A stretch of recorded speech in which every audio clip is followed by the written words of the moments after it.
Oke, Assalamualaikum warahmatullahi wabarakatuh.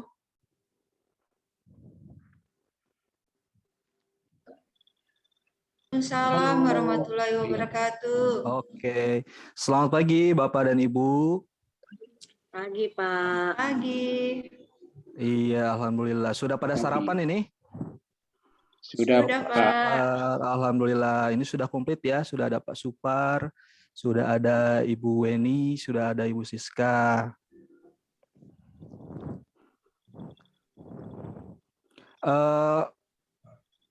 Baik, kita langsung saja untuk memulai kegiatan hari ini. Mudah-mudahan Bapak dan Ibu masih dalam keadaan sehat dan semangat di hari yang kelima ini. Jadi kita masih ada 5 hari ke depan, mudah-mudahan selalu dilancarkan ya. Saya minta tolong untuk Ibu Weni memimpin doa dulu ya sebelum kita memulai kegiatan. Silakan Ibu Weni. Oke. Baik Bapak Ibu, sebelum kita memulai kegiatan kita pada hari ini, marilah kita berdoa supaya diberikan kelancaran, kemudahan dalam mengikuti kegiatan pada hari ini. Berdoa mulai menurut agama dan kepercayaan masing-masing. Berdoa mulai.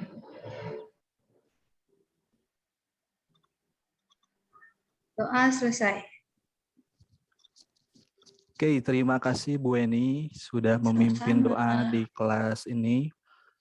Baik, sebelum kita mulai ada sedikit ice breaking ya, supaya kita tidak tegang, supaya mungkin yang sudah sarapan tidak ngantuk. Jadi ini ada sedikit permainan, cuma sederhana sebenarnya.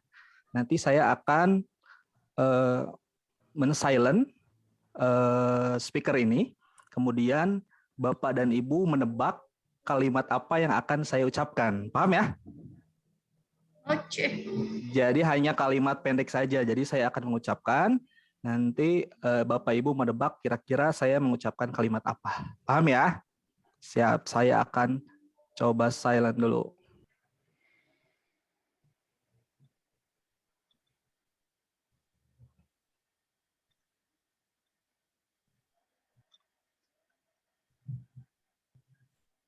Selamat pagi. Iya, siapa itu yang jawab?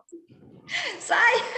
Oke, Bu Eni, betul sekali, hebat sekali. Sekarang giliran Bu Eni, suaranya di silent, di mute. Silakan nanti yang lain menebak termasuk saya ya.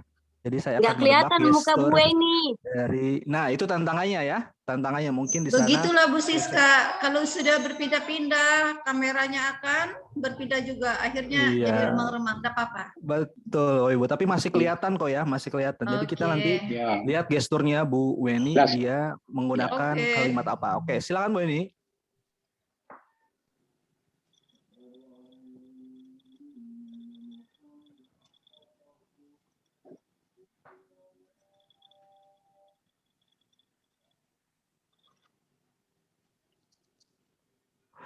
Waduh, apa ya? Saya sedikit kesulitan ini. Selamat siang. Apa sih? Bukan. Ya, Pak. Kenapa, Pak?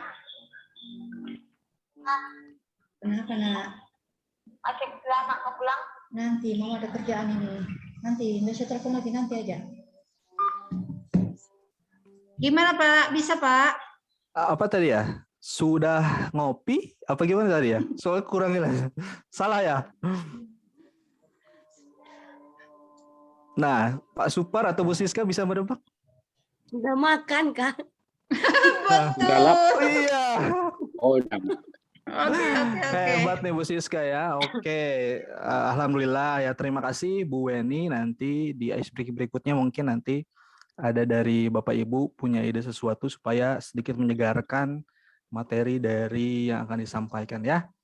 Oke, sebelum kita lanjut ke materi yang akan kita diskusikan hari ini, saya akan sedikit merefleksikan materi tentang pertemuan sebelumnya, yaitu materi tentang asesmen diagnostik. Oke, kira-kira nih Bapak dan Ibu, ada yang masih ingat apa itu asesmen diagnostik? Silakan, ada yang masih ingat kira-kira yang kita pelajari kemarin?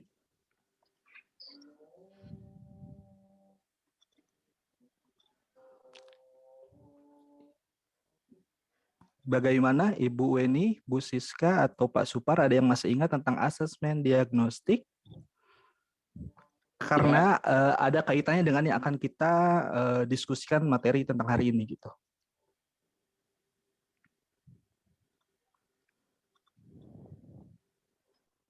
Nah, sepertinya pada lupa ya Bapak dan Ibu.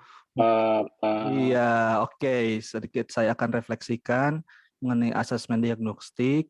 Jadi kan kemarin kita bahas asesmen diagnostik itu asesmen yang dirancang atau dipersiapkan di awal pembelajaran. Nah, betul. Yang dibagi itu menjadi yang non kognitif dan kognitif, betul. Jadi nanti fungsinya untuk mengetahui psikologis, kemudian emosi, dan juga kompetensi dasar siswa. Jadi kita bisa merancang bagaimana proses pembelajaran yang akan kita laksanakan. Jadi itu ya. Jadi silakan Bapak Ibu, modulnya bisa di-download di LMS. Nah, kita langsung masuk ke materi hari ini, yaitu tentang lebih khusus kita akan membahas tentang asesmen formatif dan asesmen sumatif. Ya, sebelumnya saya izin untuk share screen ya Bapak Ibu.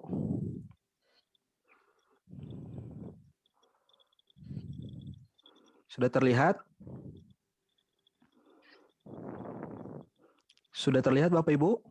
Sudah, Pak. Sudah, alhamdulillah. Oke. Tolong di silent dulu ya, nanti ketika saya bertanya baru diaktifkan kembali. Terima kasih. Oke.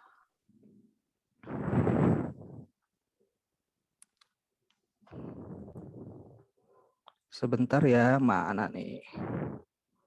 Sepertinya, nah, kita akan membahas tentang asesmen formatif dan sumatif.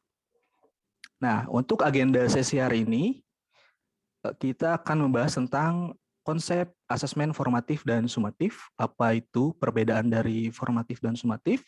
Kemudian kita akan membahas tentang bentuk-bentuk asesmen. Mungkin selama ini kita mengenal asesmen itu hanya dengan tes tulis saja, tapi nanti kita akan membahas bentuk asesmen itu seperti apa saja gitu ya. Kemudian di agenda ketiga kita akan membahas tentang umpan balik. Jadi yang nanti akan dilakukan oleh guru terhadap peserta didiknya atau sebaliknya. Nah, ini masih sama. Kemudian, nah ini mengenai jenis asesmen. Terlihat ya Bapak Ibu. Kita akan membahas tentang jenis asesmen. Jadi asesmen ini dibagi menjadi ke 3 bagian. Jadi ada asesmen as learning, kemudian ada asesmen for learning, yang ketiga ada asesmen of learning. Nah, jadi untuk yang asesmen as learning ini masuknya kepada asesmen formatif. Jadi asesmen formatif ini digunakan sebagai refleksi dari proses pembelajaran. Jadi asesmen ini dilakukan ketika dalam proses pembelajaran, artinya dia terpadu di dalam pembelajaran. Kemudian yang kedua ada asesmen for learning. Asesmen yang digunakan untuk perbaikan proses pembelajaran. Nah, di sini ada asesmen yang fungsinya untuk kita sebagai pendidik mengevaluasi bagaimanakah cara mengajar kita sudah benar apa belum. Ketika misalkan tadi di asesmen formatif ini masih banyak siswa yang masih belum paham, nah kita harus bertanya kepada kita sebagai pendidik, apakah cara mengajar kita sudah betul apa belum. Nah, di asesmen for learning ini kita melakukan evaluasi bagaimana proses mengajar kita dalam menerapkan metodenya sudah benar apa belum. Kemudian yang ketiga ada assessment of learning. Nah, assessment of learning ini asesmen sebagai evaluasi pada akhir proses pembelajaran. Jadi kalau tadi asesmennya di dalam pembelajaran, kalau yang ini asesmen untuk kita sebagai guru mengevaluasi proses pembelajaran bagaimana. Kemudian yang ketiga ada asesmen of learning. Jadi di akhir, ini biasanya asesmen yang dilakukan oleh kita, misalkan di akhir kompetensi dasar, atau misalkan pada saat penilaian tengah semester, atau penilaian akhir semester. Nah, Bapak Ibu, boleh diaktifkan mikrofonnya. Kira-kira dalam menerapkan asesmen di mapel Bapak Ibu di sekolah, selama ini kira-kira menggunakan asesmen yang mana? Kira-kira bagaimana? Kalau Bapak saya, Ibu? Pak, Iya, silakan ya, Bu Eni. biasanya kalau saya menggunakan asesmen itu sebagai evaluasi pada akhir proses pembelajaran. Misal pada ujian tengah semester dan di akhir semester, biasanya seperti itu, Pak. Oke, terima kasih Bu Eni. Nah, Bu Eni tadi menggunakan yang asesmen sumatif, betul Bu ya? Ya, jadi di akhir PTS dan PAS ya, penilaian akhir semester. Bagaimana dengan yang lain? Mungkin satu lagi ada yang bisa menjawab, Pak Supar atau Bu Siska? Saya ingin mencoba Silakan, untuk Pak Supar. Ya, pengalaman saya di sekolah, Ya.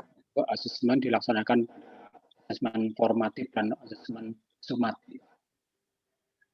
Oh, jadi sudah dilakukan keduanya ya? Iya. Iya, alhamdulillah. Terima kasih Pak Supar untuk masukannya, untuk pendapatnya mengenai jenis-jenis asesmen ini. Selanjutnya kita lanjutkan ya mengenai konsep asesmen formatif dan sumatif. Asesmen formatif, jadi metode evaluasi yang dilakukan untuk proses pemahaman murid, jadi untuk kebutuhan belajar dan kemajuan akademik. Jadi si siswa bisa tahu ketika melakukan asesmen formatif ini bagaimana kelebihan dan kekurangannya. Misalkan ketika dia mengerjakan suatu materi, oh materi ini kira-kira saya masih belum paham, oh saya harus ngejar materi ini, oh saya materi ini sudah paham, berarti saya misalkan mencari lagi materi yang lebih menantang atau apa misalkan. Kemudian asesmen formatif memantau pembelajaran murid dan memberikan umpan balik yang berkala dan berkelanjutan. Kemudian bagi murid, asesmen formatif berfungsi membantu murid untuk mengidentifikasi kekuatan dan aspek yang perlu dikembangkan, seperti yang tadi saya sampaikan. Jadi peserta didik bisa jauh lebih tahu mengenai apa yang dia butuhkan. Ya. Kemudian bagi guru di sekolah, asesmen formatif ini berfungsi memberikan informasi mengenai tantangan apa saja yang dihadapi oleh peserta didik. Kemudian asesmen formatif dapat diberikan oleh guru, teman, atau diri sendiri. Jadi selain asesmen ini dapat kita berikan oleh guru, asesmen ini bisa dilakukan juga oleh sesama teman di kelas ataupun oleh diri sendiri.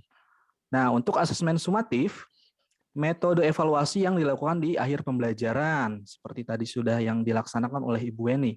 Kemudian asesmen sumatif seringkali memiliki taruhan tinggi karena berpengaruh terhadap nilai akhir murid, sehingga sering diprioritaskan murid daripada asesmen yang formatif.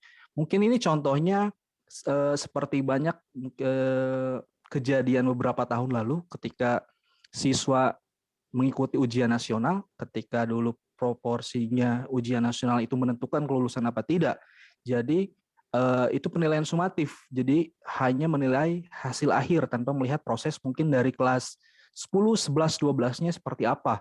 Mungkin ya kelas 10, 11, 12-nya mereka rajin, tapi karena UN-nya mereka tidak lulus, itu bisa menentukan dia tidak lulus. Jadi itu yang dilakukan di asesmen sumatif, konsepnya dulu. Kemudian umpan balik dari asesmen hasil ini dapat digunakan untuk mengukur perkembangan murid. Nah, biasanya ini di akhir. Misalkan peserta didik tahu dia sudah mendapatkan nilai KKM apa belum. Kemudian nanti biasanya berupa rapot ya di akhir semester atau di akhir tahun.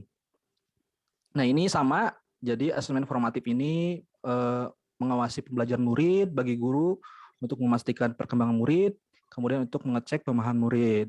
Nah, untuk murid yang tadi sudah dijelaskan sebagai bahan evaluasi mereka untuk membangun pengetahuan dan meningkatkan kemampuan. Untuk asesmen sumatif sama, ini mengukur apakah murid sudah memenuhi capaian pembelajaran di akhir KD atau di akhir semester misalkan. Kemudian untuk murid memahami performa di akhir unit pembelajaran. Ini bahan evaluasi juga untuk siswa. Nah, di tengah ini ada persamaan dari keduanya. Jadi asesmen ini sebenarnya kalau dibilang mana yang lebih penting nanti akan kita bahas. Namun kesamaannya ini merupakan cara untuk menilai pembelajaran, persamaan dari keduanya antara asesmen formatif dan sumatif. Yang kedua merupakan kesempatan untuk menerima dan memberikan umpan balik. Nah, ini persamaan dari keduanya. Yang ketiga merupakan cara untuk mengevaluasi keefektifan pengajar dan pembelajaran. Nah, ini tadi kita lihat di bagian yang di atas, mengevaluasi bagaimana cara kita atau metode pembelajaran kita yang diterapkan pada peserta didik. Nah, ini kita bisa lihat gambar timbangan. Nah, ini kondisi saat ini yang sering banyak digunakan oleh satuan pendidikan, yaitu assessment of learning jauh lebih berat atau berpusat dibandingkan dengan assessment for learning dan yang as learning. Artinya pada kondisi saat ini masih berpusat pada nilai akhir atau penilaian sumatif. Jadi dilihatnya dari hasil akhir. Sedangkan pada kurikulum paradigma baru ini harapannya assessment for learning dan as learning ini jauh porsinya lebih banyak dibandingkan dengan yang off learning, karena kurikulum ini mengedepankan apa yang dibutuhkan peserta didik. Jadi sangat menghargai proses, tidak dilihat dari hasil. Karena Bapak dan Ibu mungkin dapat saya tekankan, proses ini sangat penting, apalagi dalam kita sebagai pendidik seni budaya gitu ya, guru seni budaya. Jadi hasil itu mungkin saja tidak menggambarkan apa yang ada di siswa. Jadi maksudnya gini, apa yang mereka kerjakan di akhir itu tidak bisa menggambarkan karakter atau kemampuan si siswa. Mungkin saja peserta didik ini melakukannya ya bisa kerja sendiri atau melihat tugas orang lain atau hasil dari yang dikerjakan oleh orang tuanya atau siapa, kita tidak tahu, apalagi dalam kondisi pandemi sekarang ya. Tapi ketika kita menghargai proses, kita tahu nih apa yang mereka kerjakan mulai dari awal yang tadinya tidak bisa sampai bisa. Jadi proses kecil apapun, perubahan sekecil apapun itu bisa jadi asesmen bagi kita menilai peserta didik dalam perkembangannya di kelas. Gitu. Nah, ini penekanan pada asesmen formatif. Nah, ini ada bagannya berupa piramid. Jadi porsi untuk yang asesmen formatif ini jauh lebih banyak di kurikulum yang sekarang, paradigma baru ini. Jadi AS4 ini lebih banyak dibandingkan OFF. Pada kurikulum ini guru diharapkan memberikan proporsi lebih banyak dan pelaksanaan asesmen formatif daripada yang sumatif. Jadi harapannya ini jauh lebih banyak dibandingkan yang sumatif karena kita bisa jauh lebih menghargai proses. Nah, ini masih sama penekanan pada asesmen formatif. Jadi harapannya sih walaupun porsinya lebih banyak, jadi bisa menentukan nilai akhir. Artinya begini, ketika kita sudah melakukan asesmen ini, yang formatif, yang AS dan FOR, harapannya nanti di asesmen sumatif yang off learning ini juga bisa menghasilkan output yang baik hasil dari asesmen yang AS dan FOR. Jadi walaupun porsinya sedikit, ini mempengaruhi juga. Jadi akhir dari proses yang AS dan FOR akan menghasilkan off yang baik. Jadi seperti itu ya. Nah, jadi asesmen formatif ini mengubah paradigma belajar yang tadinya menitik beratkan pada nilai menjadi belajar yang menitik beratkan pada proses. Jadi yang perlu digarisbawahi itu proses. Jadi seperti yang sudah kita bahas di pertemuan kemarin, bagaimana kita membagi kelompok di kelas berdasarkan kemampuan siswa. Jadi kita bisa lihat progres siswa sekecil apapun itu bagian dari proses. Kemudian kita masuk ke agenda sesi kedua, yaitu bentuk asesmen. Tadi sudah disebutkan di awal, bentuk asesmen yang sering kita lakukan itu banyaknya tes tertulis. Ternyata bentuk asesmen dari formatif maupun sumatif ini bisa dilakukan dengan berbagai cara. Yang pertama ini untuk contoh asesmen yang tidak tertulis. Yang pertama ada diskusi kelas, kemudian ada drama, kemudian ada berupa produk, bisa berupa presentasi di kelas, kemudian bisa berupa tes lisan yang sering banyak kita lakukan. Ini bentuk tidak tertulis ya. Kemudian bentuk yang tertulisnya bisa berupa refleksi di akhir kegiatan pembelajaran, bisa berupa esai, bisa berupa jurnal, bisa berupa poster atau tes tertulis. Nah, ini yang sering kita lakukan di PTS atau ujian akhir di akhir semester. Nah, Bapak-Bapak ketika mau merancang proses pembelajaran seperti apa, merancang asesmen, kita harus melihat materinya. Jadi nggak bisa, oh materi ini kita tidak tertulis. Jadi kita harus sesuaikan kira-kira materi ini cocoknya melakukan asesmennya dengan cara apa, tertulis apa tidak tertulis. Misalkan kalau menggunakan bentuk asesmen yang tidak tertulis, Bapak-bapak tentunya harus menyiapkan rubrik asesmen. Rubrik asesmen ini artinya alat bagi guru untuk mendapatkan kriteria penilaian, misalkan dalam membuat produk. Misalkan di kelas, Bapak dan Ibu menugaskan anak-anak praktek membuat seni rupa 3 dimensi. Nah, dari produk ini, nanti kita bisa kriteriakan ke dalam beberapa bagian. Misalkan, peserta didik yang tidak bisa membuat produk ini dikatakan belum kompeten, berarti kita pisahkan, oh ini perlu bimbingan. Peserta didik yang dapat membuat produk dengan cukup baik, berarti ya cukup kompeten misalkan.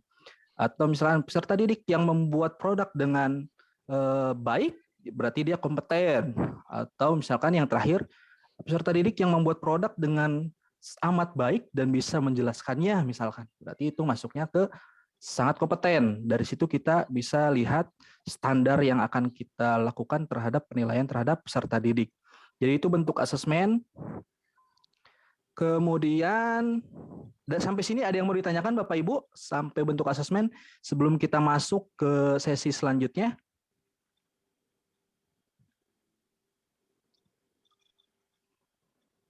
Ya, cukup jelas Pak. Cukup jelas ya Pak Supar, alhamdulillah. Oke, kalau sudah cukup jelas, kita bisa lanjutkan ke agenda sesi yang terakhir, yang ketiga yaitu umpan balik. Nah, mengapa umpan balik penting? Umpan balik merupakan kumpulan informasi mengenai bagaimana seorang melakukan suatu kegiatan.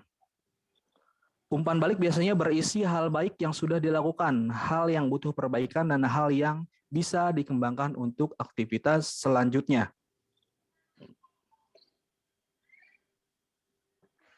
Kemudian bagi guru, umpan balik ini memberi informasi perkembangan murid untuk memodifikasi pengajaran dan pembelajaran di masa depan.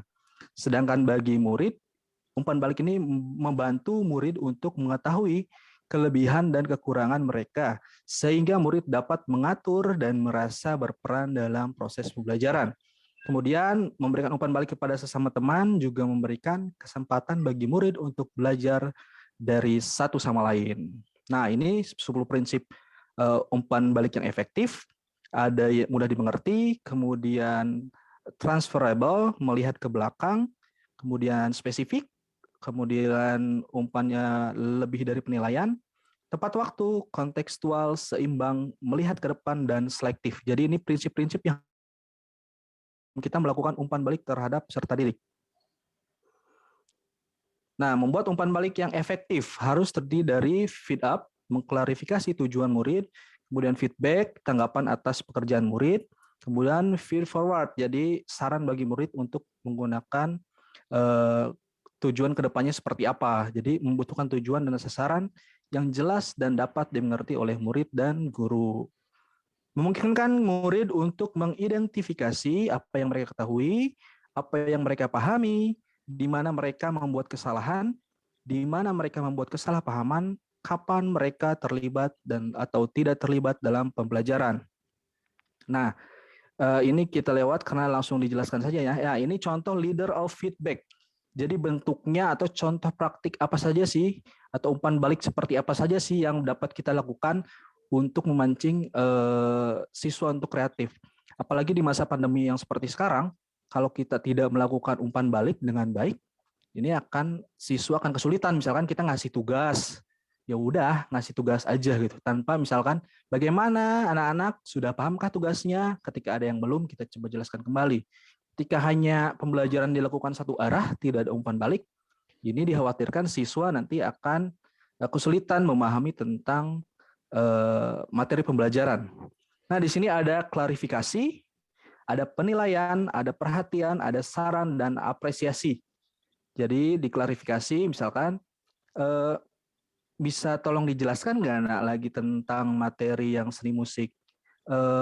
Apakah dalam membuat produk 3 dimensi prosesnya seperti ini tidak Nak? Nah, ini klarifikasi misalkan dalam prosesnya. Sekarang saya tanya kepada Bapak Ibu nih, kira-kira dari contoh praktik memberikan umpan balik yang berjenjang ini, kira-kira Bapak dan Ibu silakan memberikan contoh bagaimana memberikan umpan balik kepada siswa menggunakan ini klarifikasi, penilaian, perhatian, saran atau apresiasi. Silakan siapa yang bisa memberikan contoh. Silakan Bu Siska, Bu Eni atau Pak Supar, bagaimana kita memberikan umpan balik terhadap siswa menggunakan ini misalkan dengan penilaian atau dengan bentuk perhatian kita terhadap siswa atau kita dengan memberi saran kepada siswa atau dengan bentuk apresiasi kita terhadap pekerjaan siswa. Misalkan dengan seperti apa kata-katanya? Mungkin kalau saya pribadi ya Pak, Iya, silakan. contohnya seperti nilai siswa yang rendah. Kan kadang saat ujian itu ya sering banget banyak yang rendah. Mungkin Iya. ya itu saya memberikan semangat lagi, memberikan motivasi, saya hubungi kembali supaya segera menuntaskan nilainya dan bertanya kenapa tidak bisa tuntas, tanya dulu Pak alasannya, terus setelah saya tanya alasannya, saya suruh kerjakan kembali tapi bukan dengan soal yang sama, soal yang beda. Nah, gitu. Nah, terima kasih Bu Siska, betul ya, bagus sekali tadi. Jadi caranya ketika siswa ada yang kesulitan, bukan berarti kita harus memberikan teguran langsung ya. Mungkin siswa ada kendala dan lain-lain. Betul tadi yang sudah dilakukan Bu Siska. Mungkin ada satu lagi contoh, silakan. Dari apresiasi, saran, perhatian, penilaian, atau dari klarifikasi ini. Dari Bu Eni atau Pak Supar. Ada yang bisa mencontohkan? Misalkan, saya contohkan kembali apresiasi misalkan. Ketika anak-anak membuat misalkan produk 3 dimensi dengan barang sampah, dengan benda yang sudah tidak terpakai. Ketika mereka membuat ternyata, wah yang kamu buat bagus juga ya. Di rumah Bapak ternyata banyak loh celana jeans misalkan yang tidak terpakai, yang sudah sempit. Ternyata bisa dijadikan ini, oh nanti Bapak mau coba. Nah itu kan bentuk apresiasi terhadap apa yang sudah dilakukan oleh peserta didik, misalkan seperti itu ya. Ada contoh lagi? Apa sudah cukup dari Bapak-Bapak dan Ibu-Ibu? Silakan. Sepertinya cukup, Pak. Sudah cukup, Alhamdulillah. Terima kasih. Materi hari ini selesai, Alhamdulillah. Jadi intinya dalam kurikulum paradigma baru ini yang tadi sudah saya jelaskan, mengedepankan asesmen yang formatif ya. Jadi porsinya yang sumatif sekarang lebih sedikit. Oke, dari saya sedikit, sekarang saya minta Bapak dan Ibu siapa yang bisa mengambil simpulan dari materi hari ini. Sedikit saja nggak apa-apa. Dari apa yang sudah kita diskusikan hari ini. Silakan Bapak Ibu. Ada yang bisa mengambil simpulan mengenai materi hari ini?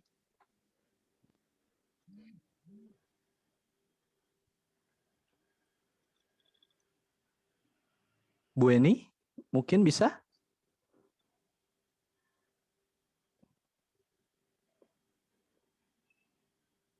Waduh, sepertinya sudah pada lemas ya. Oke, jadi intinya kalau tidak ada yang bisa merefleksikan, tadi yang sudah saya sampaikan. Jadi intinya asesmen formatif sekarang porsinya jauh lebih besar. Artinya kita harus melihat proses peserta didik, bukan hanya di akhir. Oke, kemudian tadi bentuk asesmennya sudah ada, kemudian umpan baliknya seperti apa. Jadi itu saja ya yang dapat saya sampaikan. Mudah-mudahan hari ini materi yang saya sampaikan dapat bermanfaat. Nanti kita akan lebih bahas lebih dalam lagi tentang materi selanjutnya di pertemuan selanjutnya. Oke, terima kasih. Assalamualaikum warahmatullahi wabarakatuh. Waalaikumsalam.